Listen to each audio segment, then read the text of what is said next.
John Fitzgerald Jack Kennedy, May 29, 1917 – November 22, 1963, commonly referred to by his initials JFK, was an American politician who served as the 35th President of the United States from January 1961 until his assassination in November 1963. Kennedy served at the height of the Cold War, and much of his presidency focused on managing relations with the Soviet Union. He was a member of the Democratic Party who represented Massachusetts in the United States House of Representatives and the United States Senate prior to becoming president. Kennedy was born in Brookline, Massachusetts to Joseph P. Kennedy, Sr. and Rose Kennedy, a scion of the Kennedy family. He graduated from Harvard University in 1940 before joining the United States Naval Reserve the following year. During World War II, Kennedy commanded a series of PT boats in the Pacific Theater and earned the Navy and Marine Corps Medal for his service. After the war, Kennedy represented Massachusetts's 11th Congressional District in the United States House of Representatives from 1947 until 1953. He was subsequently elected to the U.S. Senate and served as the junior senator from Massachusetts from 1953 until 1960. While serving in the Senate, he published Profiles in Courage, which won the Pulitzer Prize for biography. In the 1960 presidential election, Kennedy narrowly defeated Republican opponent Richard Nixon, who was the incumbent vice president. Kennedy's time in office was marked by high tensions with communist states in the Cold War. He increased the number of American military advisors in South Vietnam by a factor of 18 over President Dwight D. Eisenhower. In April 1961, he authorized a failed joint CIA attempt to overthrow the Cuban government of Fidel Castro in the Bay of Pigs invasion. He subsequently rejected plans by the Joint Chiefs of Staff to orchestrate false flag attacks on American soil in order to gain public approval for a war against Cuba. In October 1962, U.S. spy planes discovered that Soviet missile bases had been deployed in Cuba. The resulting period of tensions, termed the Cuban Missile Crisis, nearly resulted in the breakout of a global thermonuclear conflict. Domestically, Kennedy presided over the establishment of the Peace Corps and supported the civil rights movement, but he was largely unsuccessful in passing his new frontier domestic policies. Kennedy continues to rank highly in historians' polls of U.S. presidents and with the general public. His average approval rating of 70 is the highest of any president in Gallup's history of systematically measuring job approval. On November 22, 1963, Kennedy was assassinated in Dallas, Texas. Lee Harvey Oswald was arrested for the crime, but he was never prosecuted due to his murder by Jack Ruby 2 days later. Pursuant to the Presidential Succession Act, Vice President Lyndon B. Johnson was sworn in as president later that day. The FBI and the Warren Commission officially concluded that Oswald was the lone assassin, but various groups believed that Kennedy was the victim of a conspiracy. After Kennedy's death, many of his proposals were enacted, including the Civil Rights Act of 1964 and the Revenue Act of 1964.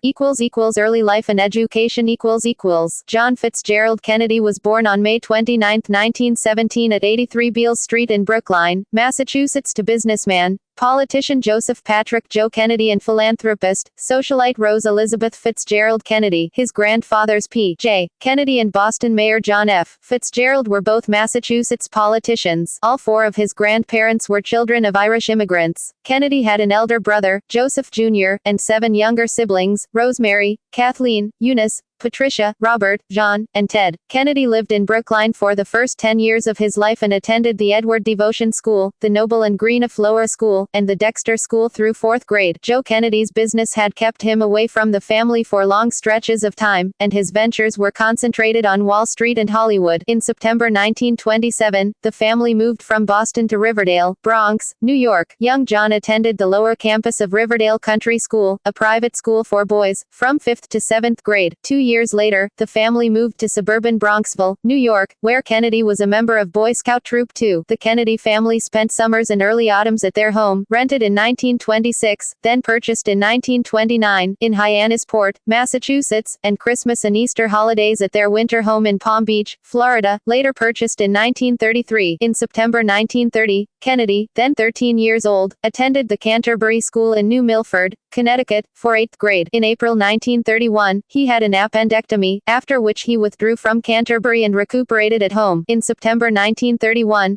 Kennedy attended Choate, a boarding school in Wallingford, Connecticut, for 9th through 12th grade. His older brother Joe Jr. had already been at Choate for 2 years and was a football player and leading student. He spent his first years at Choate in his older brother's shadow, and compensated for this with rebellious behavior that attracted a coterie. They carried out their most notorious stunt by exploding a toilet seat with a powerful firecracker. In the ensuing chapel assembly, the strict headmaster, George Street John, brandished the toilet seat and spoke of certain muckers who would spit in our sea. The defiant Kennedy took the cue and named his group the Muckers Club, which included roommate and friend Kirk Lemoyne Lem Billings. During his Choate years, Kennedy was beset by health problems that culminated with his emergency hospitalization at New Haven Hospital in 1934, where doctors thought he might have had leukemia. In June 1934, he was admitted to the Mayo Clinic in Rochester, Minnesota. The ultimate diagnosis there was colitis. Kennedy graduated from Choate in June of the following year, finishing 64th in a class of 112 students. He had been the business manager of the school yearbook and was voted the most likely to succeed. In September 1935, Kennedy made his first trip abroad when he traveled to London with his parents and his sister Kathleen. He intended to study under Harold Laski at the London School of Economics, LSE, as his older brother had done. Ill health forced his return to America in October of that year, when he enrolled late and spent 6 weeks at Princeton University. He was then hospitalized for observation at Peter Bent Brigham Hospital in Boston. He convalesced further at the Kennedy Winter Home in Palm Beach, then spent the spring of 1936 working as a ranch hand on the 40,000-acre, 160 square kilometers, J6 cattle ranch outside Benson, Arizona. It is reported that ranchman Jack Spaden worked both brothers very hard. In 1935, Kennedy briefly attended Princeton University, but had to leave after 2 months due to a gastrointestinal illness. Later, in September 1936, Kennedy enrolled at Harvard College and his application essay stated, "The reasons that I have for wishing to go to Harvard are several. I feel that Harvard can give me a better background and a better liberal education than any other university. I have always wanted to go there, as I have felt that it is not just another college, but is a university with something definite to offer. Then too, I would like to go to the same college as my father. To be a Harvard man is an enviable distinction, and one that I sincerely hope I shall attain." He produced that year's annual Freshman Smoker, called by a reviewer an elaborate entertainment, which included in its cast outstanding personalities of the radio, screen and sports world. He tried out for the football, golf, and swimming teams and earned a spot on the varsity swimming team. Kennedy also sailed in the Star class and won the 1936 Nantucket Sound Star Championship. In July 1937, Kennedy sailed to France, taking his convertible, and spent 10 weeks driving through Europe with Billings. In June 1938, Kennedy sailed overseas with his father and older brother to work at the American Embassy in London, where his father was President Franklin D. Roosevelt's U.S. ambassador to the Court of St. James's. In 1939, Kennedy toured Europe, the Soviet Union, the Balkans, and the Middle East in preparation for his Harvard senior honors thesis. He then went to Czechoslovakia and Germany before returning to London on September 1, 1939, the day that Germany invaded Poland to mark the beginning of World War II. 2 days later, the family was in the House of Commons for speeches endorsing the United Kingdom's declaration of war on Germany. Kennedy was sent as his father's representative to help with arrangements for American survivors of the SS Athenia before flying back to the U.S. from Foynes, Ireland, to Port Washington, New York, on his first transatlantic flight. As an upperclassman at Harvard, Kennedy became a more serious student and developed an interest in political philosophy. In his junior year, he made the Dean's List. In 1940, Kennedy completed his thesis, Appeasement in Munich, about British participation in the Munich Agreement. The thesis became a bestseller under the title Why England Slept. In addition to addressing Britain's failure to strengthen its military in the lead-up to World War II, the book also called for an Anglo-American alliance against the rising totalitarian powers. While Kennedy became increasingly supportive of U.S. intervention in World War II, his father's isolationist beliefs resulted in the latter's dismissal as ambassador to the United Kingdom, creating a split between the Kennedy and Roosevelt families. In 1940, Kennedy graduated cum laude from Harvard College with a Bachelor of Arts in Government, concentrating on international affairs. That fall, he enrolled at the Stanford Graduate School of Business and audited classes there. In early 1941, Kennedy left and helped his father write a memoir of his 3 years as an American ambassador. He then traveled throughout South America. His itinerary included Colombia, Ecuador and Peru. == U.S. Navy Reserve, 1941 to to 1945 ==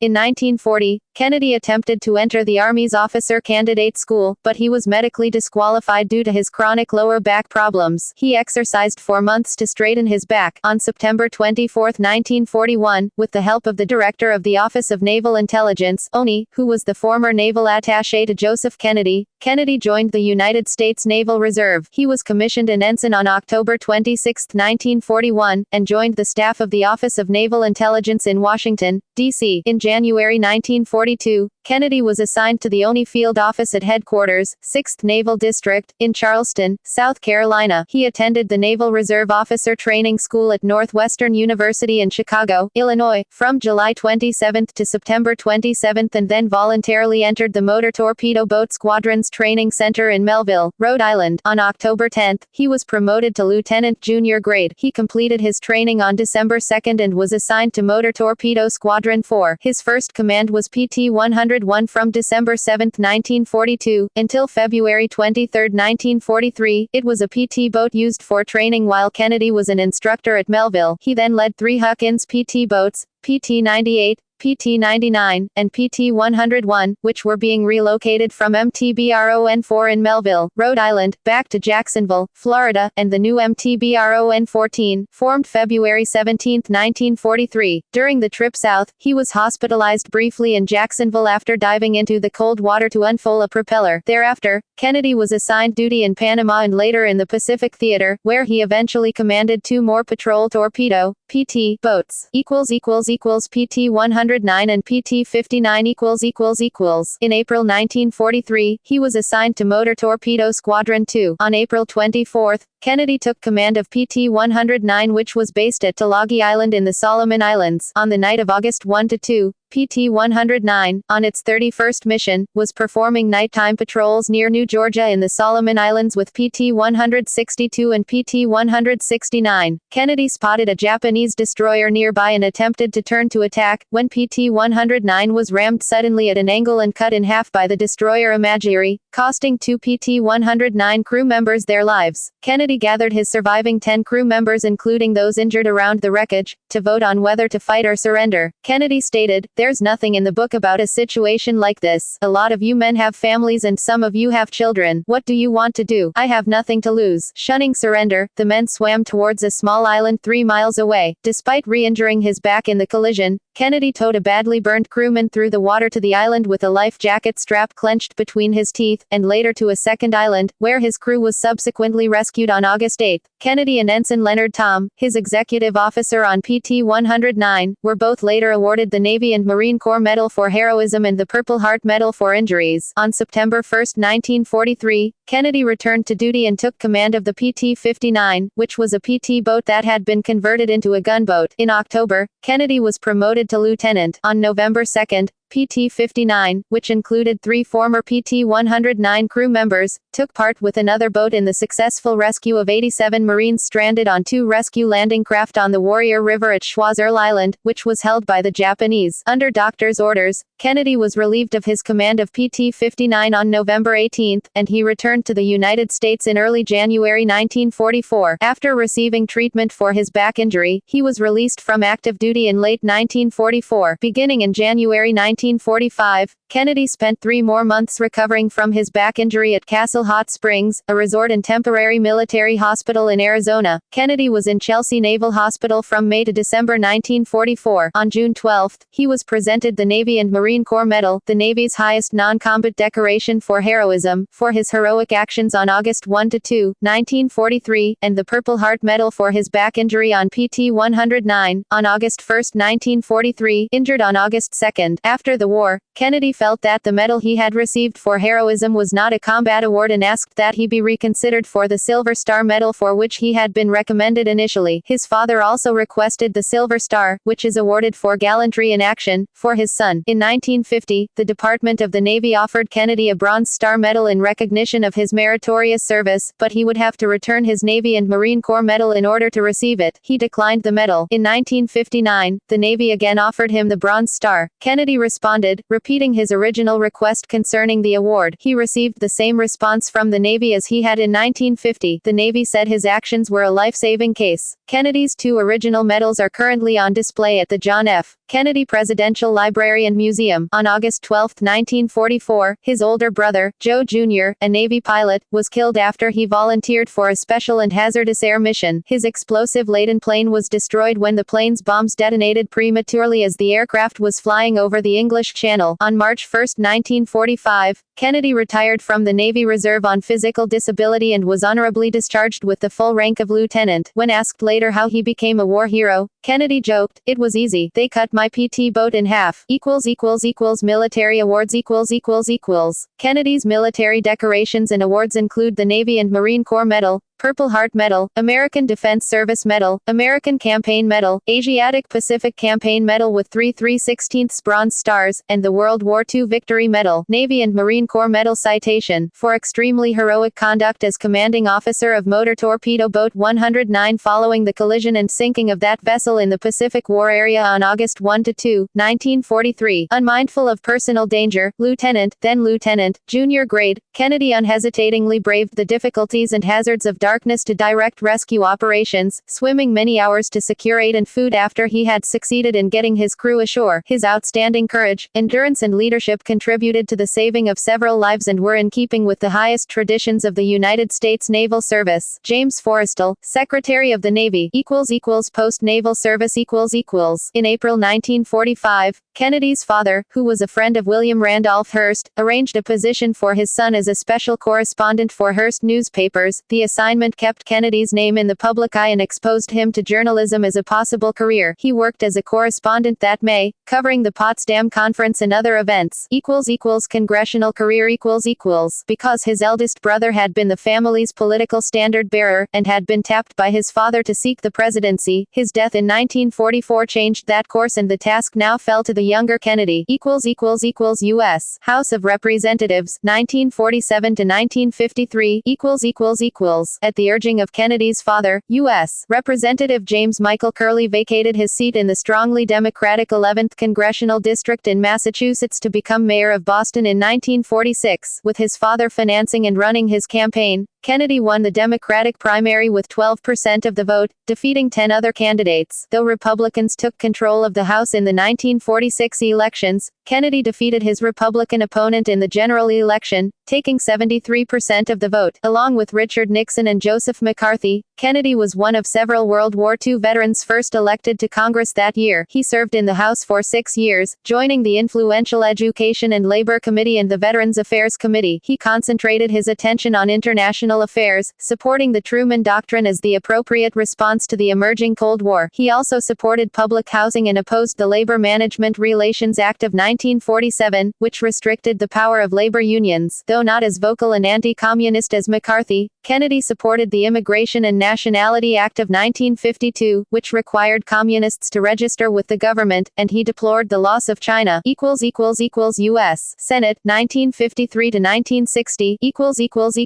As early as 1949, Kennedy began preparing to run for the Senate in 1952 against Republican 3-term incumbent Henry Cabot Lodge Jr. Joseph Kennedy again financed and managed his son's candidacy, while John Kennedy's younger brother Robert Kennedy emerged as an important member of the campaign. In the presidential election, General Dwight D. Eisenhower carried Massachusetts by a margin of 208,000 votes, but Kennedy defeated Lodge by 70,000 votes for the Senate seat. The following year, he married Jacqueline Bouvier. Kennedy underwent several spinal operations over the next 2 years. Often absent from the Senate, he was at times critically ill and received Catholic last rites. During his convalescence in 1956, he published Profiles in Courage, a book about U.S. senators who risked their careers for their personal beliefs, for which he won the Pulitzer Prize for biography in 1957. Rumors that this work was co-written by his close advisor and speechwriter, Ted Sorensen, were confirmed in Sorensen's 2008 autobiography. At the 1956 Democratic National Convention, election, Kennedy gave the nominating speech for the party's presidential nominee, Adlai Stevenson II. Stevenson let the convention select the vice presidential nominee. Kennedy finished second in the balloting, losing to Senator Estes Kefauver of Tennessee but receiving national exposure as a result. One of the matters demanding Kennedy's attention in the Senate was President Eisenhower's bill for the Civil Rights Act of 1957. Kennedy cast a procedural vote on this, which was considered by some as an appeasement of Southern Democratic opponents of the bill. Kennedy did vote for Title III of the Act, which would have given the Attorney General powers to enjoin, but Majority Leader Lyndon B. Johnson agreed to let the provision die as a compromise measure. Kennedy also voted for Title IV, termed the Jury Trial Amendment. Many civil rights advocates at the time criticized that vote as one which would weaken the act. A final compromise bill, which Kennedy supported, was passed in September 1957. In 1958, Kennedy was re-elected to a second term in the Senate, defeating his Republican opponent, Boston lawyer Vincent J. Celeste, by a wide margin of 874,608 votes. This represented the largest ever margin in Massachusetts politics. It was during his re-election campaign that Kennedy's press secretary at the time, Robert E. Thompson,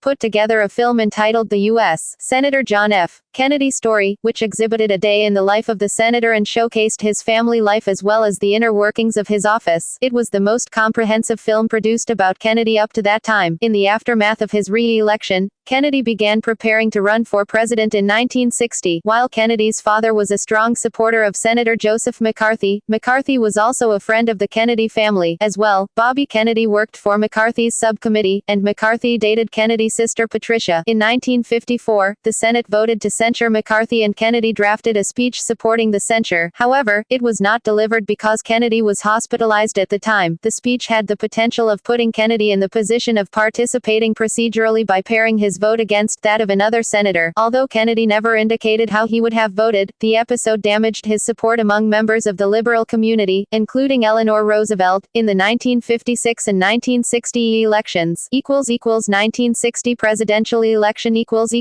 On January 2, 1960, Kennedy announced his candidacy for the Democratic presidential nomination. Though some questioned Kennedy's youth and experience, his charisma and eloquence earned him numerous supporters. His greatest obstacle to winning the nomination may have been his religion, as many Americans held anti-Catholic attitudes, but his vocal support of the separation of church and state helped to diffuse the issue. His religion also helped him win a devoted following among many Catholic voters. Kennedy faced several potential challengers for the Democratic nomination, including Adlai Stevenson, Senator Hubert Humphrey, and Senate Majority Leader Lyndon B. Johnson. Kennedy traveled widely to build his support among Democratic elites and voters. At the time, party officials controlled most of the delegates, but several states also held primaries, and Kennedy sought to win several primaries to boost his chances of winning the nomination. In his first major test, Kennedy won the Wisconsin primary, effectively ending Humphrey's hopes of winning the presidency. Nonetheless, Kennedy and Humphrey faced each other in a competitive West Virginia primary in which Kennedy could not benefit from a Catholic bloc, as he had in Wisconsin. Kennedy won the West Virginia primary, impressing many in the party, but at the start of the 1960 Democratic National Convention, it was unclear whether he would win the nomination. Entering the convention, Kennedy had the most delegates, but not enough to ensure he would win the nomination. Stevenson, the 1952 and 1956 presidential nominee, remained very popular in the party, while Johnson also hoped to win the nomination with the support of party leaders. Kennedy's candidacy also faced opposition from former President Harry S. Truman, who worried about Kennedy's lack of experience. Knowing that a second ballot could result in the nomination of Johnson or another candidate,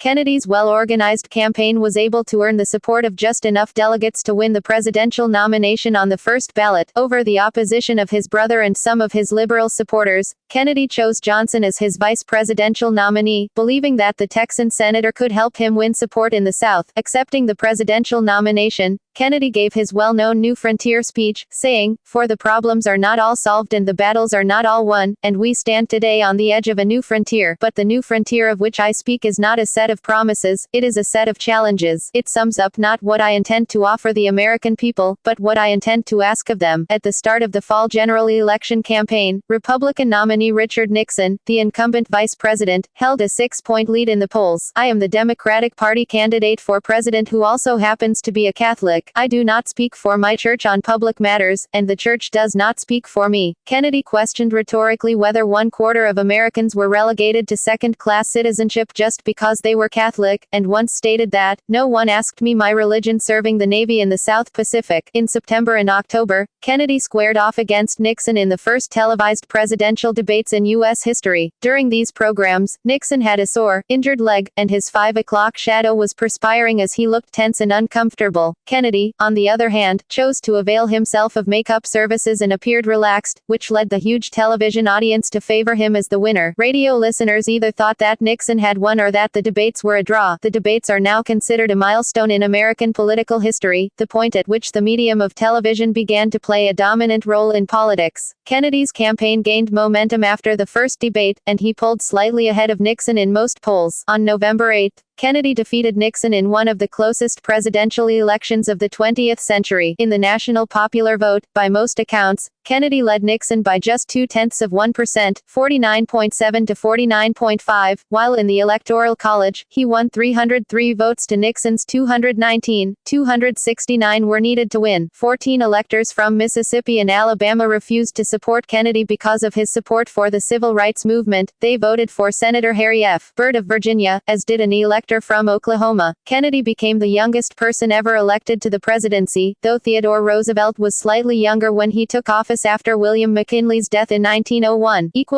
Presidency, 1961 to 1963.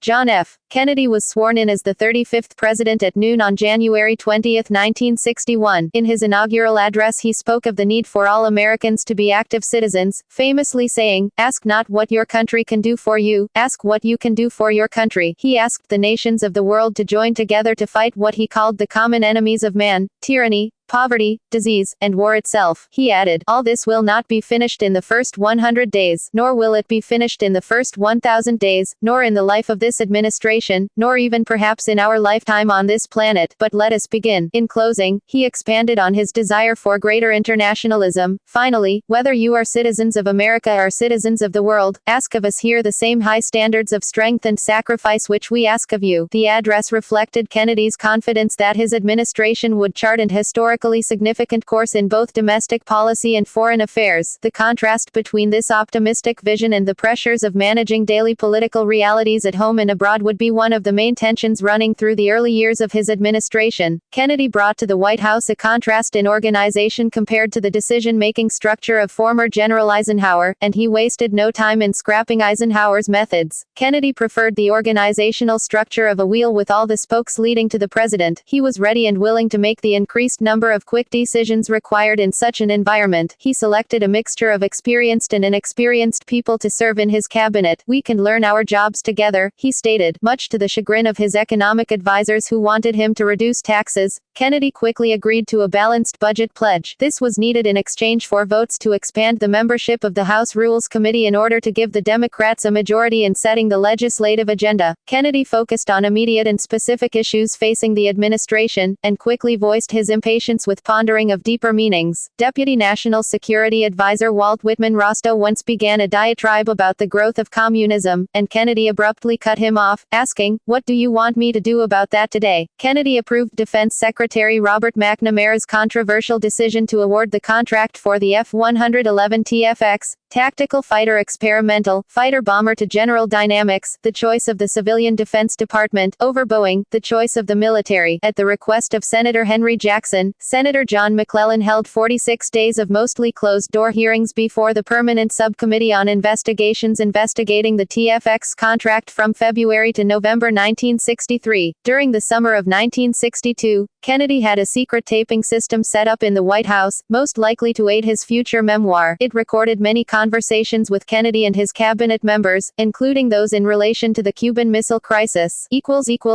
Foreign policy. President Kennedy's foreign foreign policy was dominated by American confrontations with the Soviet Union, manifested by proxy contests in the early stage of the Cold War. In 1961, Kennedy anxiously anticipated a summit with Soviet Premier Nikita Khrushchev. He started off on the wrong foot by reacting aggressively to a routine Khrushchev speech on Cold War confrontation in early 1961. The speech was intended for domestic audiences in the Soviet Union, but Kennedy interpreted it as a personal challenge. His mistake helped raise tensions going into the Vienna summit of June 1961. On the way to the summit, Kennedy stopped in Paris to meet Charles de Gaulle, who advised him to ignore Khrushchev's abrasive style. The French president feared the United States' presumed influence in Europe. Nevertheless, de Gaulle was quite impressed with the young president and his family. Kennedy picked up on this in his speech in Paris, saying that he would be remembered as the man who accompanied Jackie Kennedy to Paris. On June 4, 1961, the president met with Khrushchev in Vienna and left the meetings angry and disappointed that he had allowed the premier to bully him, despite the warnings he had received. Khrushchev, for his part, was impressed with the president's intelligence, but thought him weak. Kennedy did succeed in conveying the bottom line to Khrushchev on the most sensitive issue before them, a proposed treaty between Moscow and East Berlin. He made it clear that any such treaty which interfered with U.S. access rights in West Berlin would be regarded as an act of war. Shortly after the president returned home, the USSR announced its intention to sign a treaty with East Berlin, abrogating any third-party occupation rights in either sector of the city. Kennedy, depressed and angry, assumed that his only option was to prepare the country for nuclear war, which he personally thought had a 1 in 5 chance of occurring. In the weeks immediately after the Vienna summit, more than 20,000 people fled from East Berlin to the western sector in reaction to statements from the USSR. Kennedy began intensive meetings on the Berlin issue, where Dean Acheson took the lead in recommending a military build-up alongside NATO allies. In a July 1961 speech, Kennedy announced his decision to add $3.25 billion to the defense budget, along with over 200,000 additional troops, stating that an attack on West Berlin would be taken as an attack on the U.S. The speech received an 85 approval rating. The following month, the Soviet Union and East Berlin began blocking any further passage of East Berliners into West Berlin and erected barbed wire fences across the city, which were quickly upgraded to the Berlin Wall. Kennedy's initial reaction was to ignore this, as long as free access from West to East Berlin continued. This course was altered when it was learned that West Berliners had lost confidence in the defense of their position by the United States. Kennedy sent Vice President Johnson, along with a host of military personnel, in convoy through West Germany, including Soviet armed checkpoints, to demonstrate the continued commitment of the U.S. to West Berlin. Kennedy gave a speech at St. Anselm College on May 5, 1960, regarding America's conduct in the emerging Cold War. The address detailed how American foreign policy should be conducted towards African nations, noting a hint of support for modern African nationalism by saying that, "For we, too, founded a new nation on revolt from colonial rule, Cuba and the Bay of Pigs invasion." The prior Eisenhower administration had created a plan to overthrow Fidel Castro's regime in Cuba. The plan, led by the Central Intelligence Agency (CIA), with help from the U.S. military, was for an invasion of Cuba by a counter-revolutionary insurgency composed of U.S.-trained, anti-Castro Cuban exiles led by CIA paramilitary officers. The intention was to invade Cuba and instigate an uprising among the Cuban people in hopes of removing Castro from power. Kennedy approved the final invasion plan on April 4, 1961. The Bay of Pigs invasion began on April 17, 1961. 1,500 U.S.-trained Cubans, called Brigade 2506, landed on the island. No U.S. air support was provided. Allen Dulles, director of the CIA, later stated that they thought the president would authorize any action required for success once the troops were on the ground. By April 19, 1961, the Cuban government had captured or killed the invading exiles, and Kennedy was forced to negotiate for the release of the 1,189 survivors. After 20 months, Cuba released the captured exiles in exchange for $53 million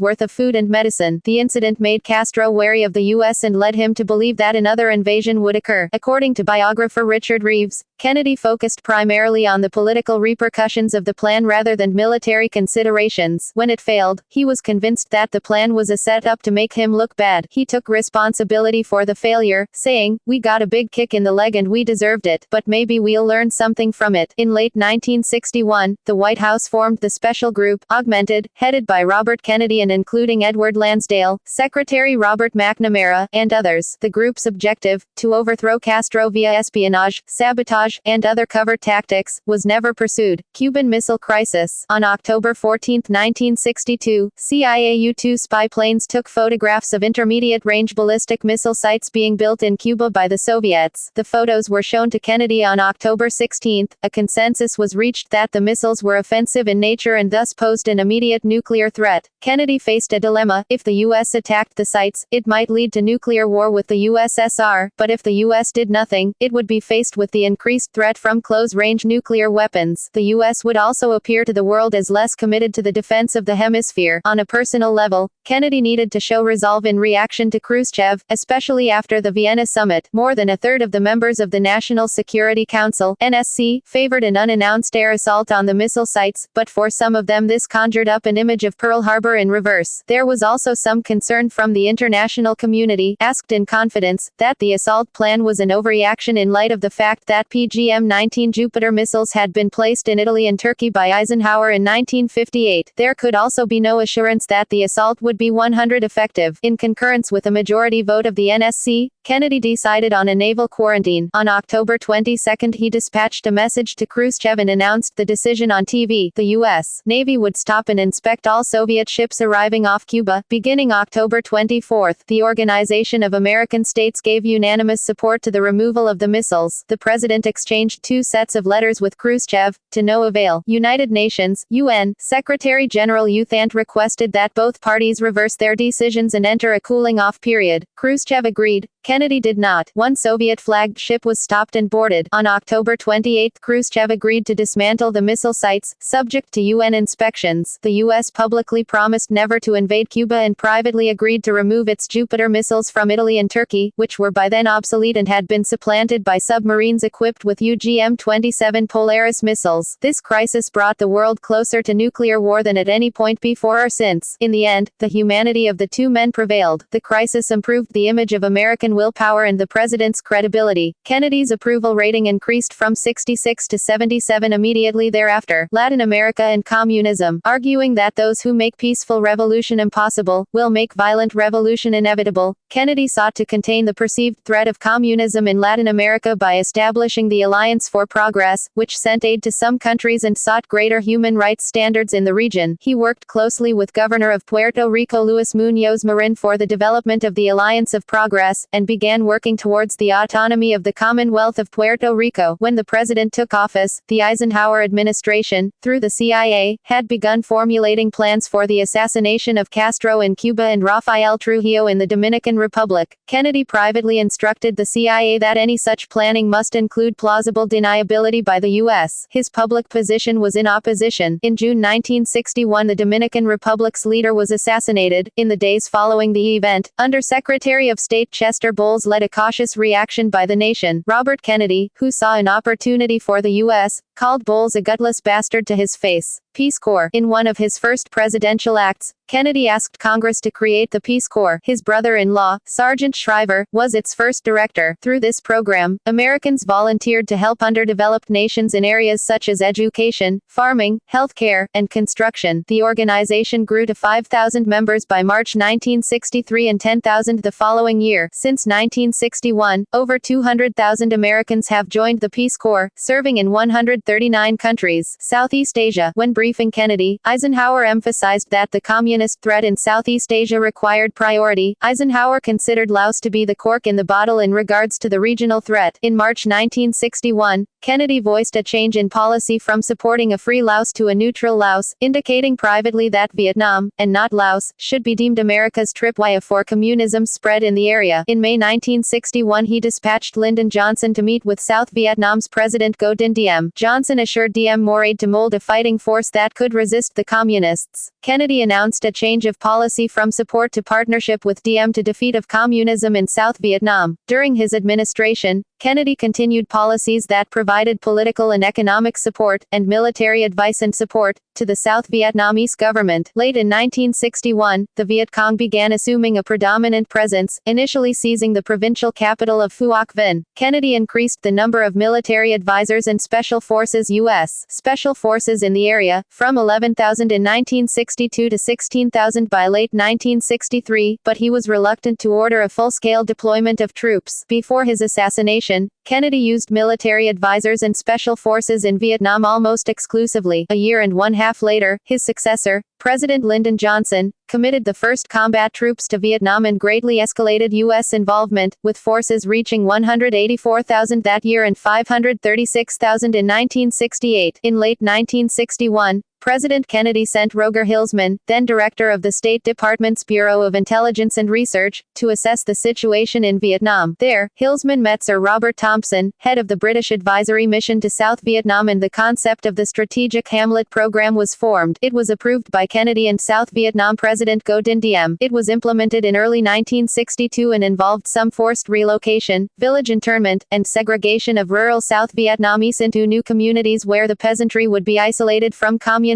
insurgents. It was hoped that these new communities would provide security for the peasants and strengthen the tie between them and the central government. By November 1963, the program waned and officially ended in 1964. In early 1962, Kennedy formally authorized escalated involvement when he signed the National Security Action Memorandum, Subversive Insurgency, War of Liberation. Secretary of State Dean Rusk voiced strong support for U.S. involvement. Operation Ranch Hand, a large-scale aerial defoliation effort, began on the roadsides of South Vietnam. In April 1963, Kennedy assessed the situation in Vietnam. "We don't have a prayer of staying in Vietnam. Those people hate us. They are going to throw our asses out of there at any point, but I can't give up that territory to the communists and get the American people to re-elect me." Kennedy faced a crisis in Vietnam by July. Despite increased U.S. support, the South Vietnamese military was only marginally effective against pro-communist Viet Cong forces. On August 21, just as the new U.S. Ambassador Henry Cabot Lodge, Jr. arrived, Diem and his brother Ngo Dinh Nhu ordered South Vietnam forces, funded and trained by the CIA, to quell Buddhist demonstrations. The crackdowns heightened expectations of a coup d'etat to remove Diem with, or perhaps by, his brother, Nhu. Lodge was instructed to try to get Diem and Nhu to step down and leave the country. Diem would not listen to Lodge. Cable 243, DEPTEL 243, dated August 24, followed, declaring Washington would no longer tolerate Nhu's actions, and Lodge was ordered to pressure Diem to remove Nhu. If Diem refused, the Americans would explore alternative leadership. Lodge stated that the only workable option was to get the South Vietnamese generals to overthrow Diem and Nhu, as originally planned. At week's end, Kennedy learned from Lodge that the Diem government might, due to France's assistance to Nhu, be dealing secretly with the communists, and might ask the Americans to leave. Orders were sent to Saigon and throughout Washington to destroy all coup cables. At the same time, the first formal anti-Vietnam War sentiment was expressed by U.S. clergy from the Ministers' Vietnam Committee. A White House meeting in September was indicative of the very different ongoing appraisals. The president was given updated assessments after personal inspections on the ground by the Department of Defense, General Victor Krulak, and the State Department, Joseph Mendenhall. Krulak said that the military fight against the communists was progressing and being won, while Mendenhall stated that the country was civilly being lost to any U.S. influence. Kennedy reacted, saying, "Did you two gentlemen visit the same country?" The president was unaware that the two men were at such odds that they had not spoken to each other on the return flight. In October 1963, the president appointed Defense Secretary McNamara and General Maxwell D. Taylor to a Vietnam mission in another effort to synchronize the information and formulation of policy. The objective of the McNamara-Taylor mission emphasized the importance of getting to the bottom of the differences in reporting from U.S. representatives in Vietnam. In meetings with McNamara, Taylor, and Lodge, Diem again refused to agree to governing measures insisted upon by the U.S., helping to dispel McNamara's previous optimism about Diem. Taylor and McNamara were also enlightened by Vietnam's Vice President, Win Ngoc Tho, choice of many to succeed Diem should a coup occur, who in detailed terms obliterated Taylor's information that the military was succeeding in the countryside. At Kennedy's insistence, the mission report contained a recommended schedule for troop withdrawals, 1,000 by year's end and complete withdrawal in 1965, something the NSC considered a strategic fantasy. The final report declared that the military was making progress, that the increasingly unpopular Diem-led government was not vulnerable to a coup, and that an assassination of Diem or Nhu was a possibility. In late October, intelligence wires again reported that a coup against against the Diem government was afoot. The source, Vietnamese General Duong Van Minh, also known as Big Min, wanted to know the U.S. position. Kennedy instructed Lodge to offer covered assistance to the coup, excluding assassination, and to ensure deniability by the U.S. Later that month, as the coup became imminent, Kennedy ordered all cables to be routed through him. A policy of control and cutout was initiated to ensure presidential control of U.S. responses, while cutting him out of the paper trail. On November 1, 1963, South Vietnamese generals, led by Big Min, overthrew the Diem government, arresting and then killing Diem and Nhu. Kennedy was shocked by the deaths. He found out afterwards that Min had asked the CIA field office to secure safe passage out of the country for Diem and Nhu, but was told that 24 hours were needed to procure a plane. Min responded that he could not hold them that long. News of the coup led to renewed confidence initially, both in America and in South Vietnam, that the war might be won. McGeorge Bundy drafted a National Security Action Memo to present to Kennedy upon his return from Dallas. It reiterated the resolve to fight communism in Vietnam, with increasing military and economic aid and expansion of operations into Laos and Cambodia. Before leaving for Dallas, Kennedy told Michael Forrestal that after the first of the year, he wanted an in-depth study of every possible option, including how to get out of there, to review this whole thing from the bottom to the top. When asked what he thought the president meant, Forrestal said, "It was devil's advocate stuff." Historians disagree on whether Vietnam would have escalated if Kennedy not been assassinated and won re-election in 1964. Fueling the debate were statements made by Secretary of Defense McNamara in the film The Fog of War that Kennedy was strongly considering pulling the United States out of Vietnam after the 1964 election. The film also contains a tape recording of Lyndon Johnson stating that Kennedy was planning to withdraw, a position that Johnson disagreed with. Kennedy had signed National Security Action Memorandum, NSAM, 263, dated October 11, which ordered the withdrawal of 1,000 military personnel by the end of the year. Such an action would have been a policy reversal, but Kennedy was moving in a less hawkish direction since his acclaimed speech about world peace at American University on June 10, 1963. When Robert Kennedy was asked in 1964 what his brother would have done if the South Vietnamese had been on the brink of defeat, he replied, "We'd face that when we came to it." At the time of Kennedy's death, no final policy decision had been made as to Vietnam. In 2008, Theodore Sorensen wrote, "I would like to believe that Kennedy would have found a way to withdraw all American instructors and advisors from Vietnam, but even someone who knew JFK as well as I did can't be certain, because I do not believe he knew in his last weeks what he was going to do." Sorensen added that, in his opinion, Vietnam was the only foreign policy problem handed off by JFK to his successor in no better, and possibly worse, shape than it was when he inherited it. U.S. involvement in the region escalated until Lyndon Johnson, his successor, directly deployed regular U.S. military forces for fighting the Vietnam War. After Kennedy's assassination, President Johnson passed NSAM 273 on November 26, 1963. It reversed Kennedy's decision to withdraw 1,000 troops, and reaffirmed the policy of assistance to the South Vietnamese. American University speech. On June 10, 1963, Kennedy, at the high point of his rhetorical powers, delivered the commencement address at American University in Washington, D.C. Also known as Strategy of Peace, Kennedy not only outlined a plan to curb nuclear arms, but also laid out a hopeful, yet realistic route for world peace at a time when the U.S. and Soviet Union faced the potential for an escalating nuclear arms race. The president wished to discuss a topic on which too often ignorance abounds and the truth is too rarely perceived, yet it is the most important topic on earth, world peace. I speak of peace, therefore, as the necessary rational end of rational men. World peace, like community peace, does not require that each man love his neighbor, it requires only that they live together in mutual tolerance. Our problems are man-made, therefore they can be solved by man, and man can be as big as he wants. The president also made two announcements, that the Soviets had expressed a desire to negotiate a nuclear test ban treaty, and that the U.S. had postponed planned atmospheric tests. West Berlin speech. In 1963, Germany was enduring a time of particular vulnerability due to Soviet aggression to the east, and the impending retirement of West German Chancellor Adenauer. At the same time, French President Charles de Gaulle was trying to build a Franco-West German counterweight to the American and Soviet spheres of influence. To Kennedy's eyes, this Franco-German cooperation seemed directed against NATO's influence in Europe. On June 26,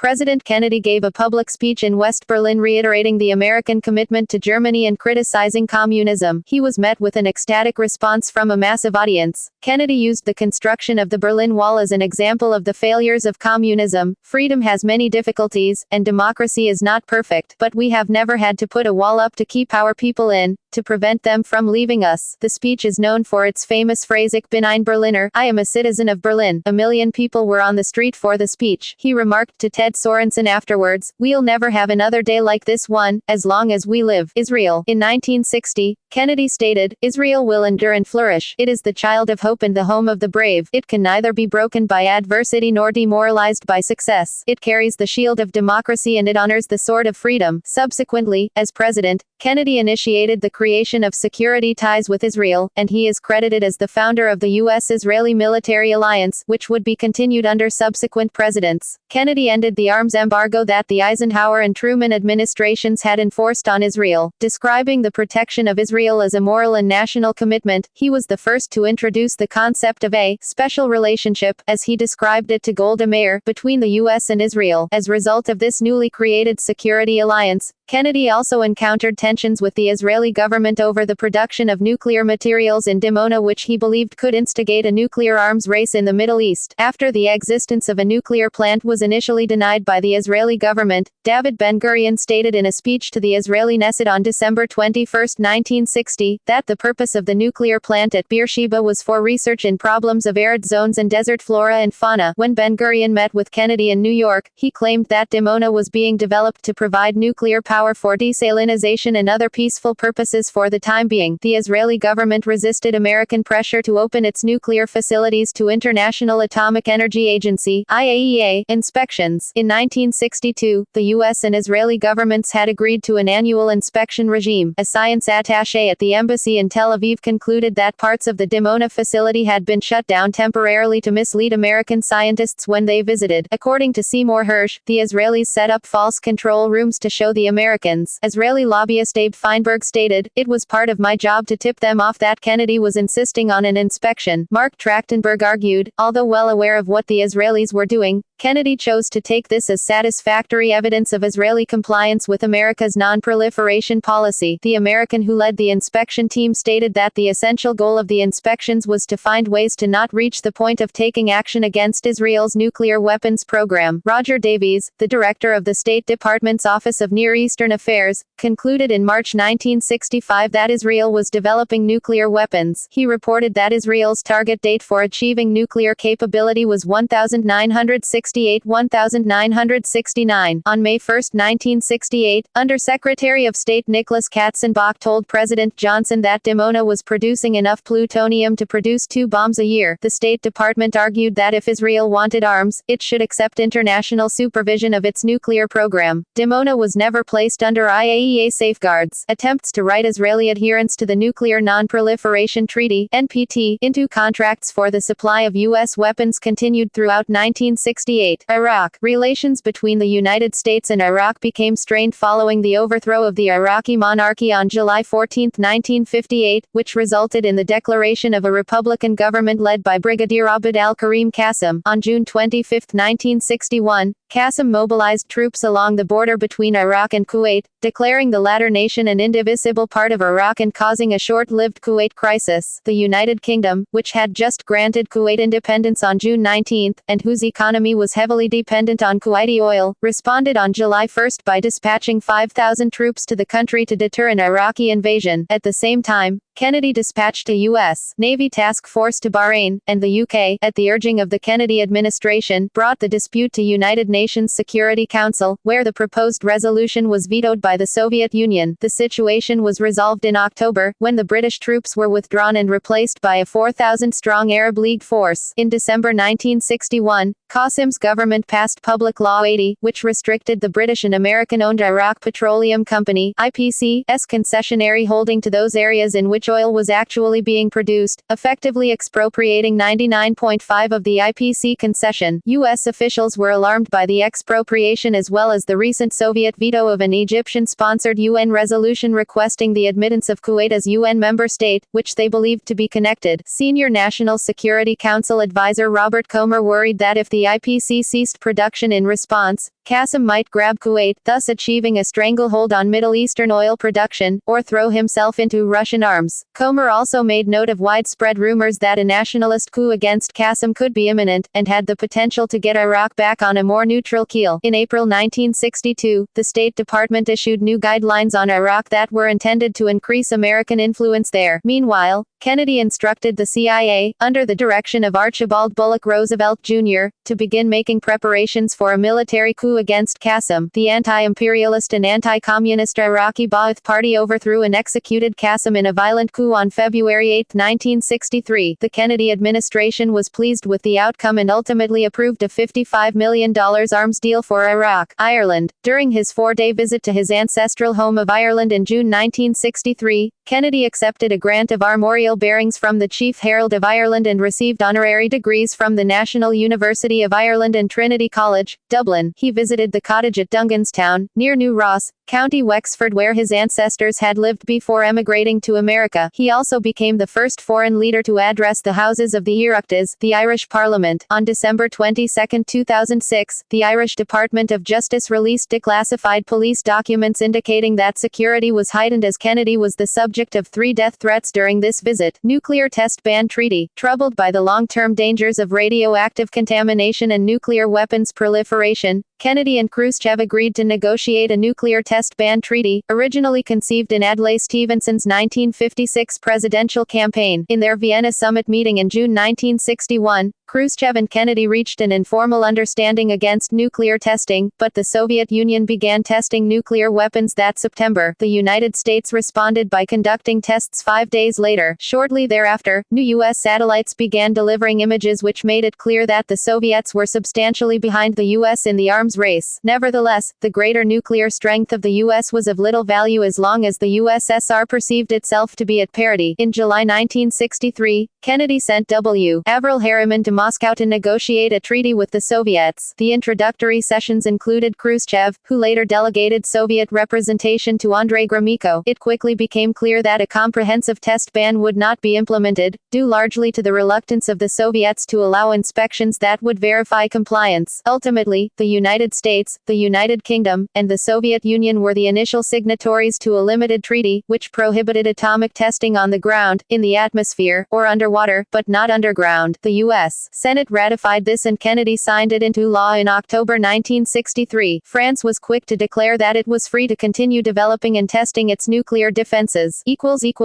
Domestic policy Kennedy called his domestic program the New Frontier. It ambitiously promised federal funding for education, medical care for the elderly, economic aid to rural regions, and government intervention to halt the recession. Kennedy also promised an end to racial discrimination, though his agenda, which included the endorsement of the Voter Education Project, VEP, in 1962, produced little progress in areas such as Mississippi, where the VEP concluded that discrimination was so entrenched. In his 1963 State of the Union address, he proposed substantial tax reform, and a reduction in income tax rates from the current range of 20 to 90 to a range of 14 to 65. He proposed a reduction in the corporate tax rates from 52 to 47. Kennedy added that the top rate should be set at 70 if certain deductions were not eliminated for high-income earners. Congress did not act until 1964, after his death, when the top individual rate was lowered to 70, and the top corporate rate was set at 48. See Revenue Act of 1964. To the Economic Club of New York, he spoke in 1963 of the paradoxical truth that tax rates are too high and revenues too low, and the soundest way to raise revenue in the long term is to lower rates now. Congress passed few of Kennedy's major programs during his lifetime, but did vote them through in 1964 and 1965 under his successor Johnson. Economy. Kennedy ended a period of tight fiscal policies, loosening monetary policy to keep interest rates down and to encourage growth of the economy. He presided over the first government budget to top the $100 billion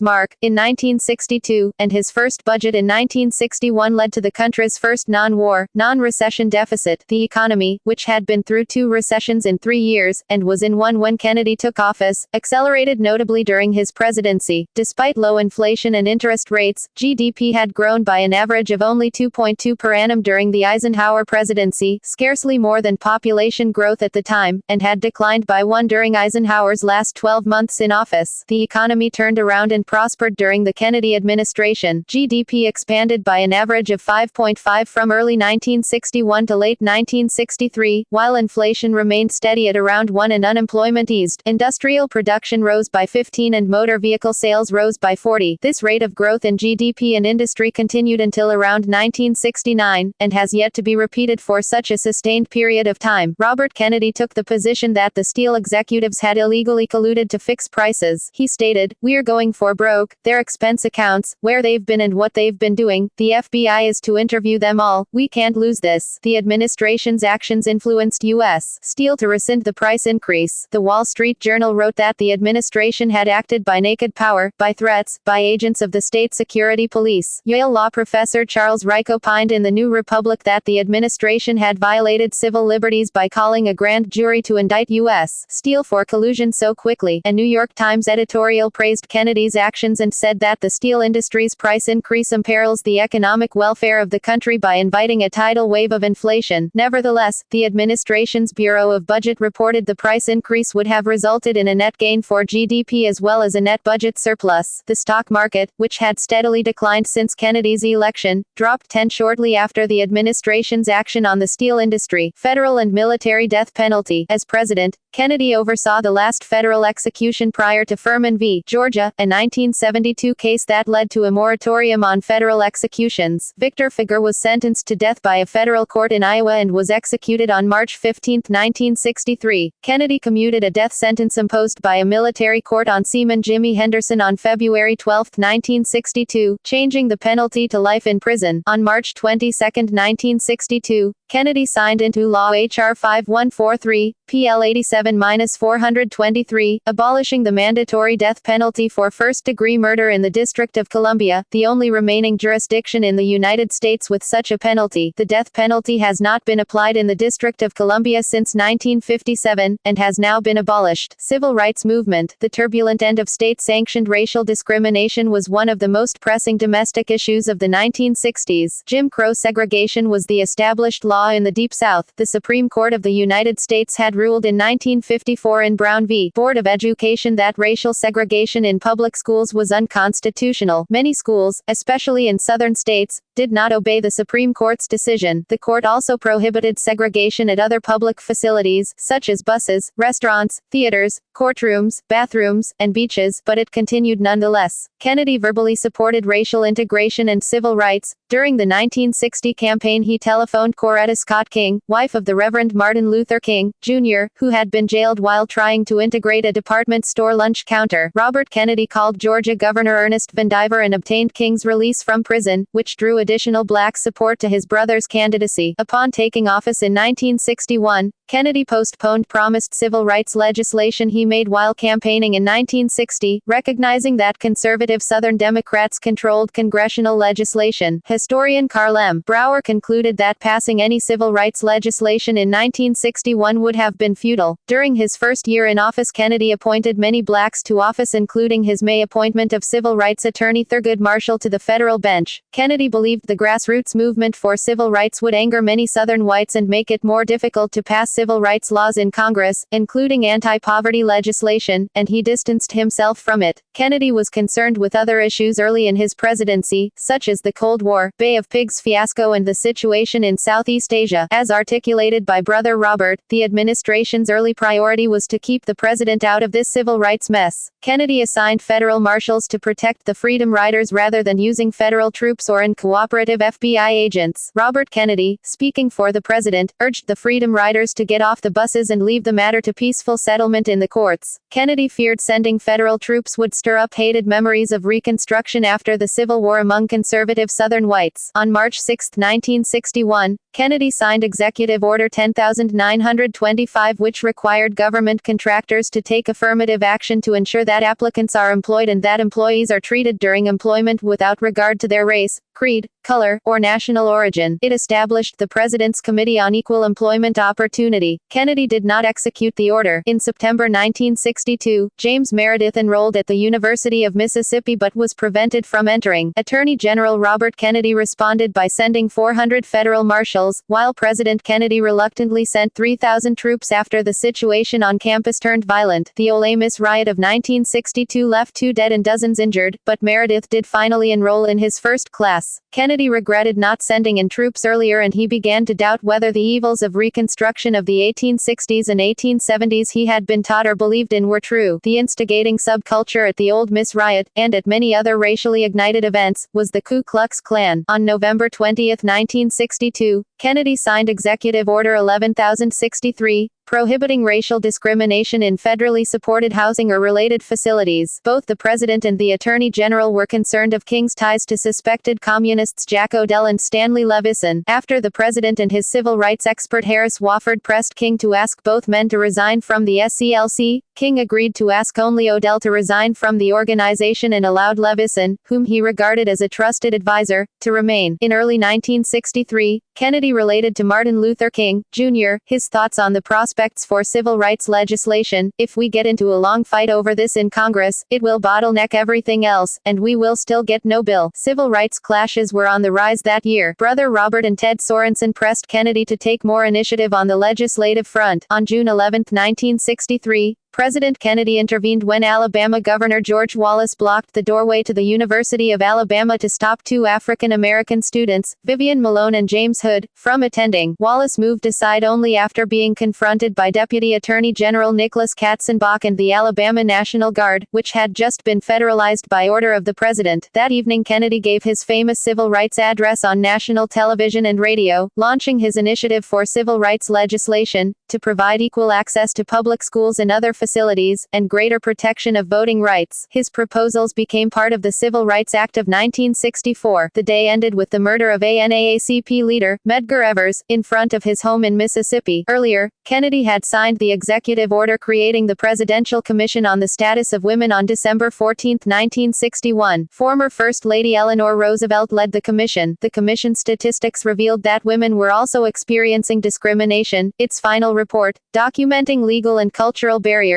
was issued in October 1963. Further, on June 10, 1963, Kennedy signed the Equal Pay Act of 1963, a federal law amending the Fair Labor Standards Act, aimed at abolishing wage disparity based on sex. Over 100,000, predominantly African Americans, gathered in Washington for the Civil Rights March on Washington for Jobs and Freedom on August 28, 1963. Kennedy feared the march would have a negative effect on the prospects for the civil rights bills in Congress, and declined an invitation to speak. He turned over some of the details of the government's involvement to the Department of Justice, which channeled hundreds of thousands of dollars to the 6 sponsors of the march, including the NAACP and Martin Luther King's Southern Christian Leadership Conference, SCLC. To ensure a peaceful demonstration, the organizers and the President personally edited speeches which were inflammatory and agreed the march would be held on a Wednesday and would be over at 4 p.m. Thousands of troops were placed on standby. Kennedy watched King's speech on TV and was very impressed. The march was considered a triumph of managed protest, and not one arrest relating to the demonstration occurred. Afterwards, the march leaders accepted an invitation to the White House to meet with Kennedy and photos were taken. Kennedy felt that the march was a victory for him as well and bolstered the chances for his civil rights bill. Nevertheless, the struggle was far from over. 3 weeks later, a bomb exploded on Sunday, September 15 at the 16th Street Baptist Church in Birmingham. By the end of the day, 4 African American children had died in the explosion, and 2 other children shot to death in the aftermath. Due to this resurgent violence, the civil rights legislation underwent some drastic amendments that critically endangered any prospects for passage of the bill. To the outrage of the President, Kennedy called the congressional leaders to the White House, and by the following day the original bill, without the additions, had enough votes to get it out of the House committee. Gaining Republican support, Senator Everett Dirksen promised the legislation would be brought to a vote preventing a Senate filibuster. The legislation was enacted by Kennedy's successor President Lyndon B. Johnson, prompted by Kennedy's memory, after his assassination in November, enforcing voting rights, public accommodations, employment, education, and the administration of justice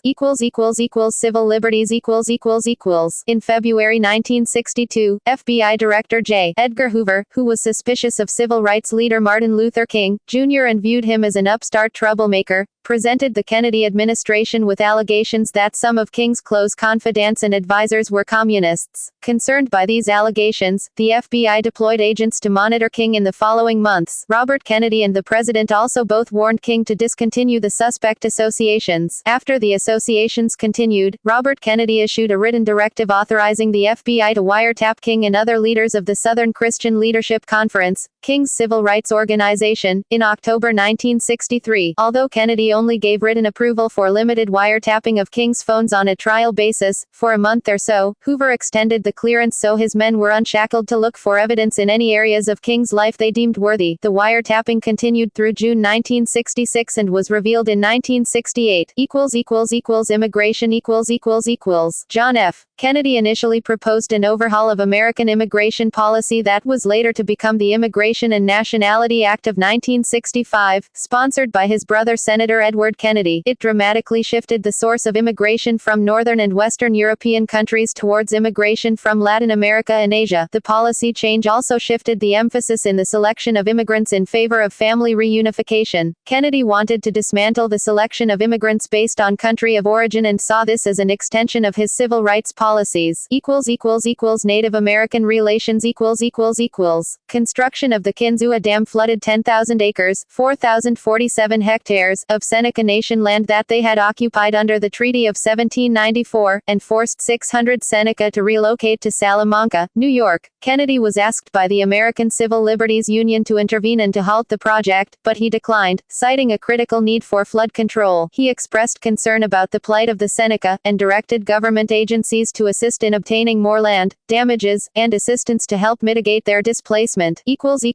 Space policy The Apollo program was conceived early in 1960, during the Eisenhower administration, as a follow-up to Project Mercury, to be used as a shuttle to an Earth orbital space station, flights around the Moon, or landing on it. While NASA went ahead with planning for Apollo, funding for the program was far from certain, given Eisenhower's ambivalent attitude to manned spaceflight. As senator, Kennedy had been opposed to the space program and wanted to terminate it. In constructing his presidential administration, Kennedy elected to retain Eisenhower's last science advisor Jerome Wiesner as head of the President's Science Advisory Committee. Wiesner was strongly opposed to manned space exploration, having issued a report highly critical of Project Mercury. Kennedy was turned down by 17 candidates for NASA administrator before the post was accepted by James E. Webb, an experienced Washington insider who served President Harry S. Truman as budget director and undersecretary of state. Webb proved to be adept at obtaining the support of Congress, the President, and the American people. In Kennedy's January 1961 State of the Union address, he had suggested international cooperation in space. Khrushchev declined, as the Soviets did not wish to reveal the status of their rocketry and space capabilities. Early in his presidency, Kennedy was poised to dismantle the manned space program, but postponed any decision out of deference to Johnson, who had been a strong supporter of the space program in the Senate. Kennedy's advisors speculated that a moon flight would be prohibitively expensive, and he was considering plans to dismantle the Apollo program due to its cost. However, this quickly changed on April 12, 1961, when Soviet cosmonaut Yuri Gagarin became the first person to fly in space, reinforcing American fears about being left behind in a technological competition with the Soviet Union. Kennedy now became eager for the U.S. to take the lead in the space race, for reasons of strategy and prestige. On April 20, he sent a memo to Johnson, asking him to look into the status of America's space program, and into programs that could offer NASA the opportunity to catch up. After consulting with Wernher von Braun, Johnson responded approximately 1 week later, concluding that we are neither making maximum effort nor achieving results necessary if this country is to reach a position of leadership. His memo concluded that a manned moon landing was far enough in the future that it was likely the United States would achieve it first. Kennedy's advisor Ted Sorensen advised him to support the moon landing, and on May 25,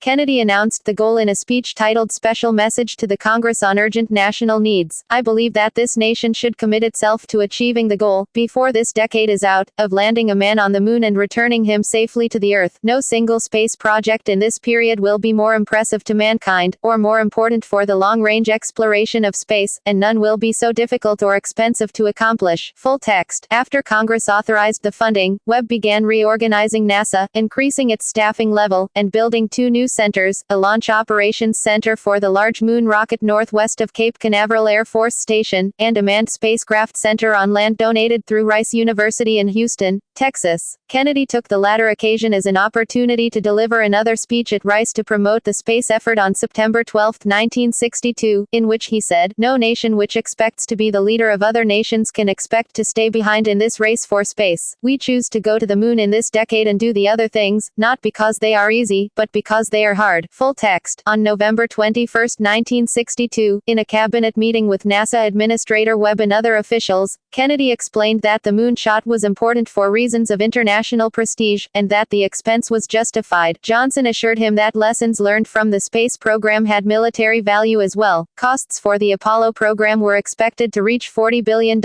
In a September 1963 speech before the United Nations, Kennedy urged cooperation between the Soviets and Americans in space, specifically recommending that Apollo be switched to a joint expedition to the moon. Khrushchev again declined, and the Soviets did not commit to a manned moon mission until 1964. On July 20, 1969, almost 6 years after Kennedy's death, Apollo 11 landed the first manned spacecraft on the moon.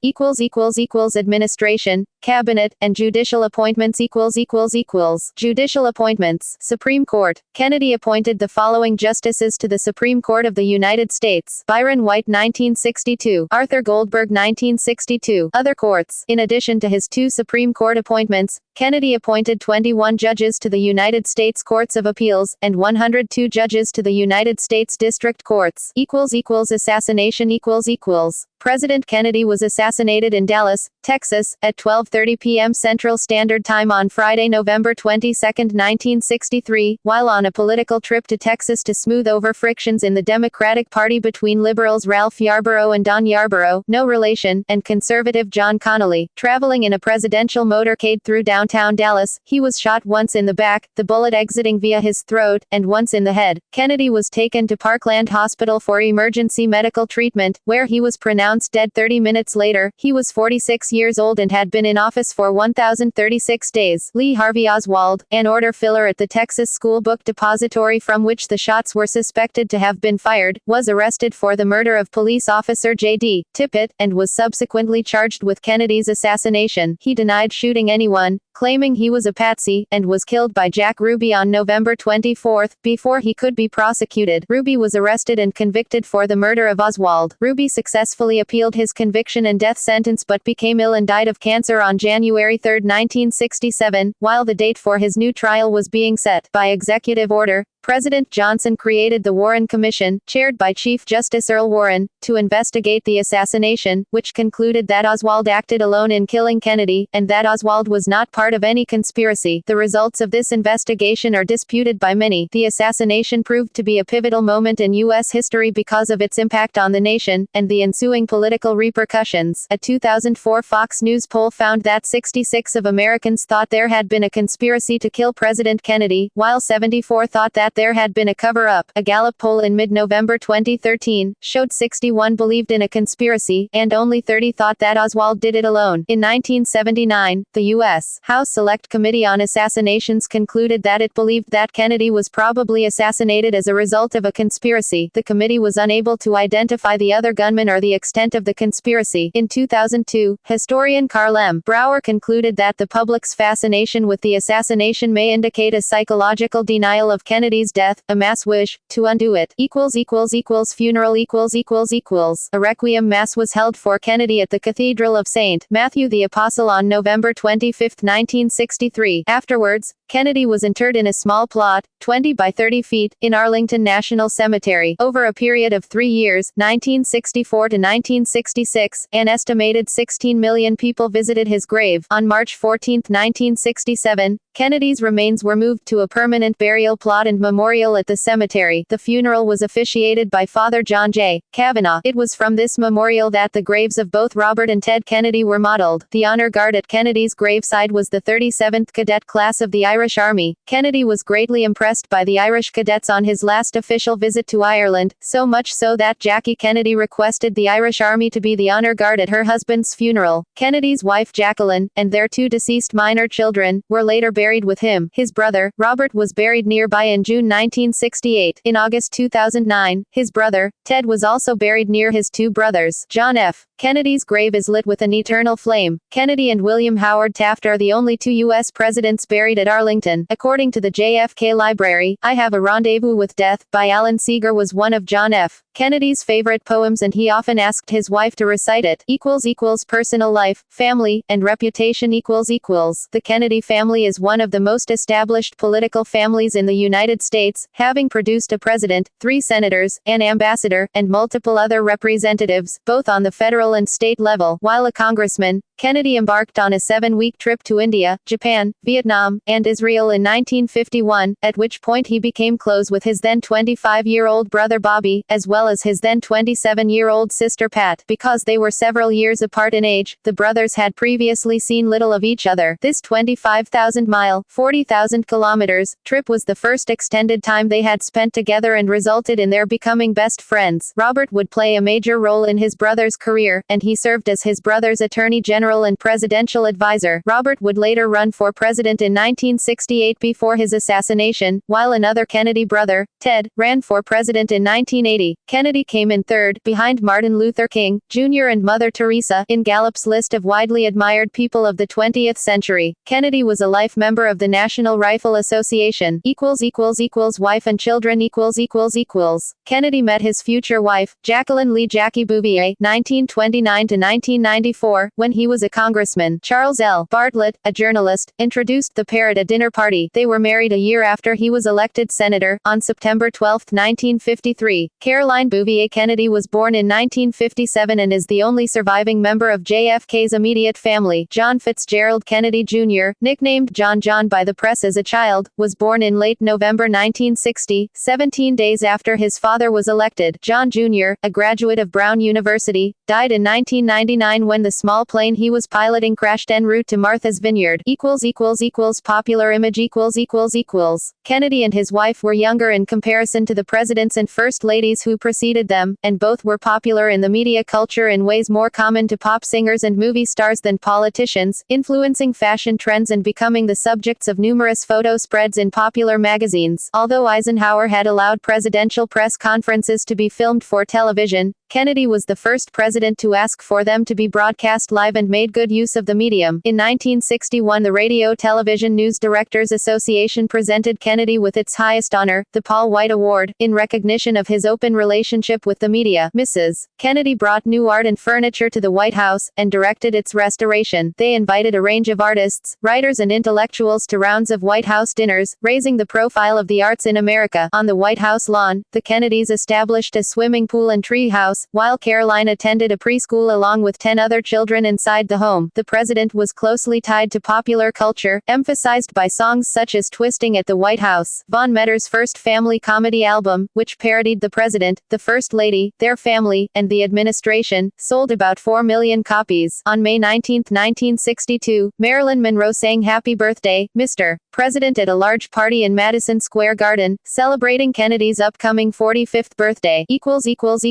Camelot era The term Camelot came to be used retrospectively as iconic of the Kennedy administration, and the charisma of him and his family. The term was first publicly used by his wife in a post-assassination Life magazine interview with Theodore H. White, in which she revealed his affection for the contemporary Broadway musical of the same name. particularly the closing lines of the title song, "Don't Let It Be Forgot, that once there was a spot, for one brief, shining moment that was known as Camelot. There'll be great presidents again, but there will never be another Camelot."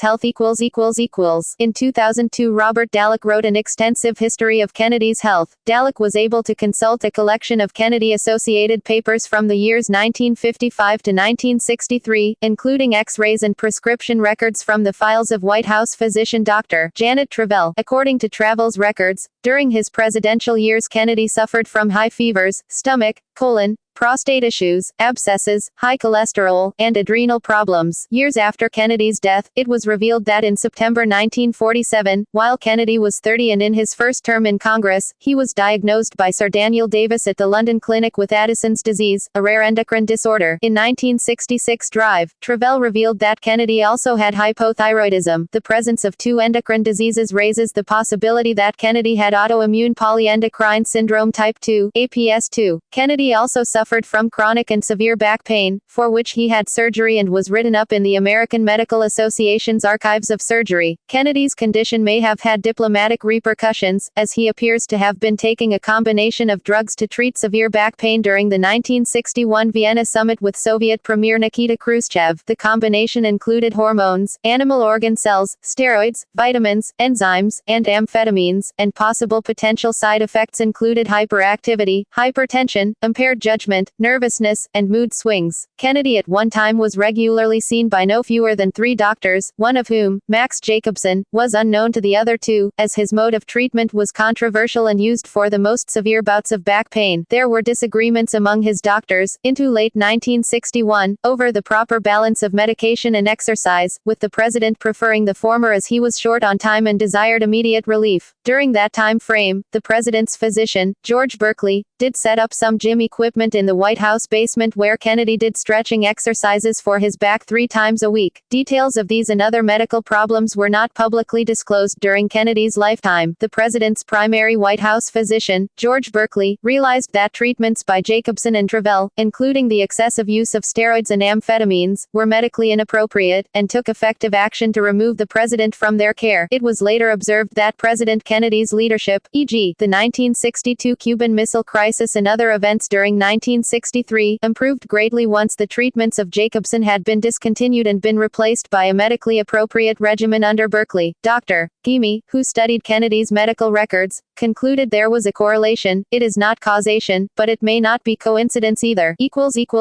Personal tragedies Kennedy experienced many personal, family tragedies. His oldest sibling, Joe Jr., was killed in action in 1944 at age 29 over the English Channel during a first attack execution of Operation Aphrodite during World War II. Kennedy's younger sister Rosemary Kennedy was born in 1918 with intellectual disabilities and underwent a prefrontal lobotomy at age 23, leaving her permanently incapacitated. His next youngest sister, Kathleen Kick Kennedy Cavendish, died in France as the result of a plane crash in 1948. His wife Jacqueline Kennedy suffered a miscarriage in 1955 and a stillbirth in 1956. A daughter informally named Arabella, a son, Patrick Bouvier Kennedy, died 2 days after birth in August 1963. Affairs and extramarital relationships As a young single man in the 1940s, Kennedy had affairs with Danish journalist Inge Arvad, and actress Jean Tierney. Later in life, Kennedy reportedly had extramarital affairs with a number of women, including Marilyn Monroe, Gunilla von Post, Judith Campbell, Mary Pinchot Meyer, Marlene Dietrich, Mimi Alford, and his wife's press secretary, Pamela Turner. The extent of a relationship with Monroe is not fully known, although it has been reported that they spent a weekend together in March 1962 while Kennedy was staying at Bing Crosby's house. Furthermore, the White House switchboard noted calls from her during 1962. J. Edgar Hoover, the FBI director, received reports about Kennedy's indiscretions. Kennedy inspired affection and loyalty from the members of his team and his supporters. According to Reeves, this included the logistics of Kennedy's liaisons, which required secrecy and devotion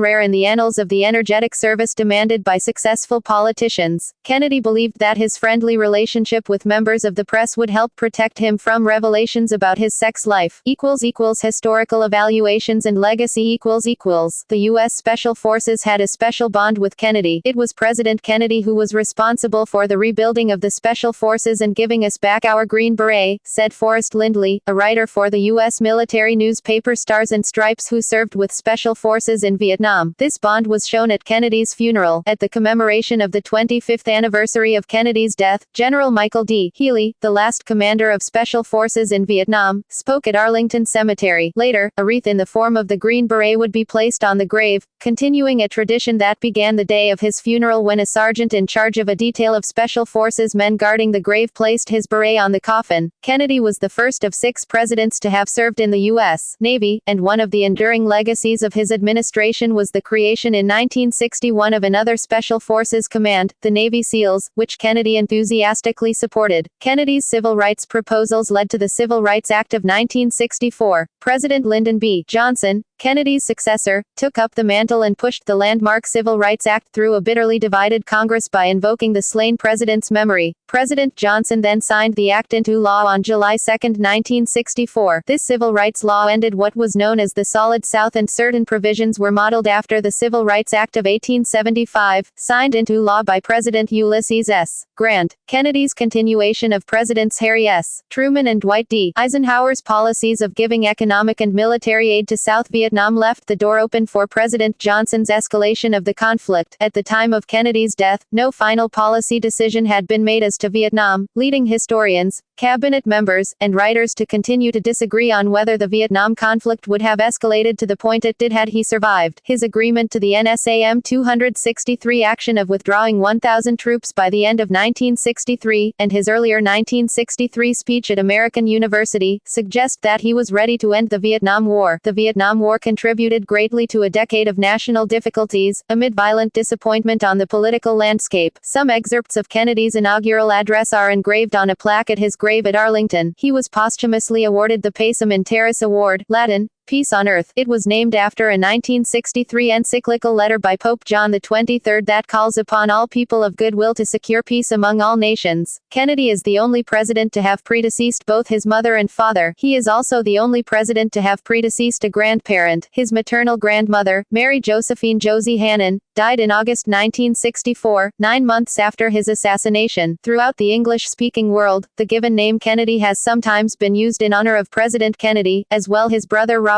Effect of assassination == Television became the primary source by which people were kept informed of events surrounding John F. Kennedy's assassination. In fact, television started to come of age before the assassination. On September 2, 1963, Kennedy helped inaugurate network television's first half-hour nightly evening newscast according to an interview with CBS Evening News anchor Walter Cronkite. Newspapers were kept as souvenirs rather than sources of updated information. In this sense, his assassination was the first major TV news event of its kind. TV coverage united the nation, interpreting what went on, and creating memories of this space in time. All 3 major U.S. television networks suspended their regular schedules and switched to all news coverage from November 22 through November 26, 1963, being on the air for 70 hours, making it the longest uninterrupted news event on American TV until 9/11. The assassination had an effect on many people, not only in the U.S. but around the world. Many vividly remember where they were when first learning of the news that Kennedy was assassinated, as with the Japanese attack on Pearl Harbor on December 7, 1941, before it and the September 11 attacks after it. UN Ambassador Adlai Stevenson said of the assassination, "All of us will bear the grief of his death until the day of ours." Memorials and eponyms John F. Kennedy International Airport, American Airport in New York City, nation's busiest international gateway. John F. Kennedy School of Government, part of Harvard University. John F. Kennedy Space Center, U.S. government installation that manages and operates America's astronaut launch facilities in Merritt Island, Florida. US John F. Kennedy, CV-67, U.S. Navy aircraft carrier ordered in April 1964, launched May 1967, decommissioned August 2007, nicknamed Big John. US John F. Kennedy, CVN-79, U.S. Navy aircraft carrier that began construction in 2011, and is scheduled to be placed in commission in 2020. Kennedy half dollar, a 50-cent coin first minted in 1964. Media see also notes references citations publications further reading Brower, Carl J. 1977. John F. Kennedy and the Second Reconstruction. Columbia University Press. ISBN 9780231083676. Berner, David. 1988. John F. Kennedy and a New Generation. Pearson Longman. ISBN 9780205603459. Casey, Sean. The Making of a Catholic President. Kennedy vs. Nixon 1960, 2009. Collier, Peter and Horowitz, David. The Kennedys. 1984. Cottrell, John. Assassination. The World Stood Still. 1964. Douglas, James W. 2008. JFK and the Unspeakable. Why He Died and Why It Matters. Mary Knoll, N.Y. Orbis Books. ISBN 978-1-57075-755-6. Fay, Paul B., Jr. The Pleasure of His Company. 1966. Friedman, Lawrence. Kennedy's Wars. Berlin, Cuba, Laos and Vietnam. 2000. Fursenko, Alexander and Timothy Naftali. One Hell of a Gamble. Khrushchev, Castro and Kennedy. 1958-1964. 1997. Giglio, James. The Presidency of John F. Kennedy. 1991. Hamilton, Nigel. JFK, Reckless Youth. 1992. Harper, Paul, and Krieg, Joanne P.eds. John F. Kennedy, The Promise Revisited. 1988. Harris, Seymour E. The Economics of the Political Parties, with special attention to Presidents Eisenhower and Kennedy. 1962. Heath, Jim F. Decade of Disillusionment, The Kennedy-Johnson Years. 1976. Hirsch, Seymour. The Dark Side of Camelot. 1997. Kuntz, Diane B. The Diplomacy of the Crucial Decade, American Foreign Relations During the 1960s. 1994. Lynch, Grayston L. Decision for Disaster Betrayal at the Bay of Pigs. 2000. Manchester, William. Portrait of a President, John F. Kennedy in Profile. 1967. Manchester, William. 1967. The Death of a President, November 20-25, 1963. New York, Harper and Row. LCCN 67010496. Newman, John M. JFK and Vietnam, Deception, Intrigue, and the Struggle for Power. 1992. Parme, Herbert, Jack. The Struggles of John F. Kennedy. 1980. Parme, Herbert, JFK. The Presidency of John F. Kennedy. 1983. Parme, Herbert. The Kennedy Myth. In Myth America, A Historical Anthology. Volume 2. Gerster, Patrick, and Cords, Nicholas. Editors. 1997. Piper, Michael Collins. Final Judgment. 2004. 6th edition. American Free Press. Reeves, Thomas. A Question of Character. A Life of John F. Kennedy. 1991. Hostile Biography. Sabato, Larry J. The Kennedy Half-Century. The Lasting Legacy of John F. Kennedy. Forthcoming. 2013. Schlesinger, Arthur, Jr. Robert Kennedy and His Times. 2002-1978. Selverston, Mark J. ed. A Companion to John F. Kennedy. Wiley Blackwell. 2014. Whalen, Thomas J. JFK and His Enemies. A Portrait of Power. 2014. Primary sources. Goldewig, Stephen R. and Dionysopoulos, George N. eds. In a Perilous Hour. The Public Address of John F. Kennedy. 1995. Kennedy, Jacqueline. Jacqueline Kennedy. Historic Conversations on Life with John F. Kennedy. 2011. Hyperion Books. ISBN 14132424258. Historiography and Memory. Abramson, Jill. Kennedy, The Elusive President. The New York Times Book Review, October 22, 2013, notes that 40,000 books have been published about JFK. Hellman, John. The Kennedy Obsession. The American Myth of JFK. 1997. Santa Cruz, Paul H. Making JFK Matter. Popular Memory and the 35th President. Denton, University of North Texas Press. 2015. XXIV. 363 pp. Selverston, Mark J. ed. A Companion to John F. Kennedy. Wiley Blackwell. 2014. Topical essays by scholars focusing on the historiography. External links.